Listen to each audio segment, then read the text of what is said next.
नमस्कार, माझ्या अंतरंगामध्ये मी प्रमिला आपल्या सर्वांचं मनपूर्वक स्वागत करते। आज नेहमीसारखा ब्लॉग, परंतु थोडासा रेसिपीला टच करणारा। रेसिपीचा जरी ब्लॉग नसला तरी आज मला एक अशी गोष्ट तुम्हाला दाखवायची आहे की जे आमच्या शाहूवाडी तालुक्यात बऱ्याच ठिकाणी मिळते, ती म्हणजे नाल नावाची भाजी। याला सगळी लोक नालची भाजी असे म्हणतात, परंतु या भाजीचं नाव आहे नाल। आणि ही भाजी रानभाजी, रानातच फक्त मिळते। हिला कुठल्याही प्रकारचं बियाणं टाकून तिची उगवण केली जात नाही, नैसर्गिकरित्या ती आपोआप तयार होत असते। तर अशा प्रकारच्या 1500 जवळपास 1500 भाज्या आमच्या शाहूवाडी तालुक्यात रानभाज्या म्हणून मिळत असतात। तर जेवढ्या म्हणून मला तुम्हाला दाखवता येईल तेवढ्या दाखवण्याचा माझा प्रयत्न म्हणून आज ही भाजी मला एका ठिकाणी म्हणजे एका पालकानेच आणून दिली। आमच्या इकडं पण मी कधी बघण्यात नव्हते, मी ऐकलेलं नाल भाजी, नालची भाजी म्हणून, परंतु आज मला ती बघायला मिळाली। म्हटलं चला सर्वांशी आपण या भाजीची रेसिपी शेअर करू, जशी जमेल तशी करायची, जशी सांगितली त्या पद्धतीनं करायची। परंतु सर्वात आधी मी तुम्हाला दाखवते ही भाजी। तर अशा प्रकारची ही भाजी असते, एकदम बारीक चिंचेच्या पानासारखीची पानं आहेत बघा। चवीला पण आहे आणि औषधी पण आहे।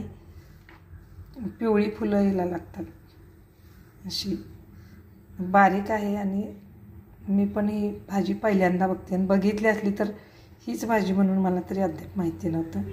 तर आज बघायला मिळाली। मी हिचं नाव ऐकून होते, कारण आमच्या सासूबाई नेहमी म्हणायच्या की आम्ही नाल्याची भाजी खात होतो आणि ती खूप चवीला होती। तर आज मला मिळाली, तर सेम ती पोकळ्याच्या भाजीसारखी करायची असते।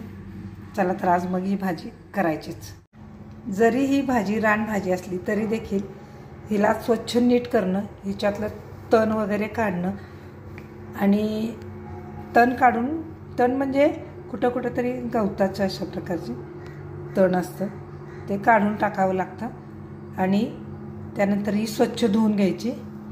धुवून घेतल्यानंतर हे बघा असं तण, ह्याच्या धुवून घेताना थोडंसं मिठाचं पाणी टाकायचं, कारण जरी ही रानभाजी असली तरी आजूबाजूला शेतकरी काय करतात, गवताची चांगली वाढ होण्यासाठी त्याच्यात कुठली ना कुठली औषधाची फवारणी करतात, किंवा खत तरी रासायनिक खत घातलं जातं। आणि पर्यायानं काय होतं, या भाज्यांना देखील त्या केमिकलचा संपर्क आल्यामुळं या भाज्या देखील मिठाच्या पाण्यातून याच्यावर मीठ टाकून धुवून घ्यायच्या। ठीक आहे, अशा प्रकारे त्याच्यात थोडंसं मीठ टाकून व्यवस्थितपणे धुवून घेतली की बरं असतं, कारण हल्ली प्रत्येक गोष्टीत रासायनिक घटकांचा समावेश होत आलेला आहे। त्याला जरी रानभाजी असली ती देखील अपवाद नाही। तर मला परातीत नीट केलेली भाजी मी घेतली आणि व्यवस्थित स्वच्छ अशा प्रकारे धुवून घेतली।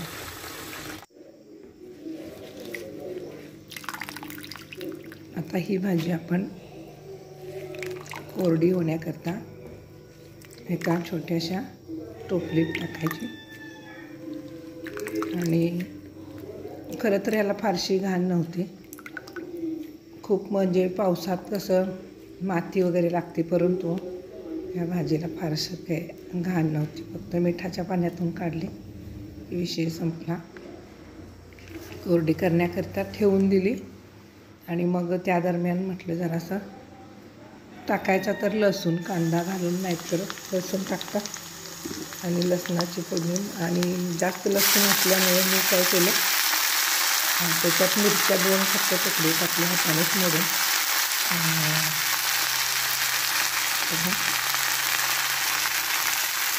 फोडणी टाकली लसणाची, सिंपल करायचं म्हणजे करण्याची काही रेसिपी खूप अवघड नाही, फक्त या भाजीच्या खाण्यामागचा हेतू एवढाच की भाजी ही आयुर्वेदिक आहे।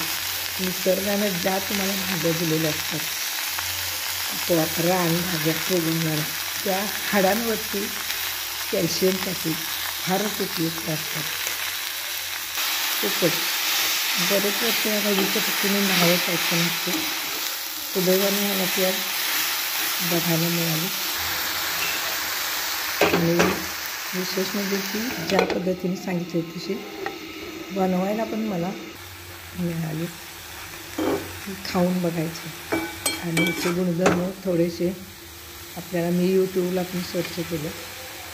नाव कदाचित वेगळं असेल, ते नाव टाकलं की येईलच असं नाही. नावं अनेक प्रकारचे असू शकतात, भाग निहाय अवलंबून असतं. परंतु ह्या भाजीचं मला शास्त्रीय नाव माहीत नसल्यामुळं चला तर मग या भाजी खायला.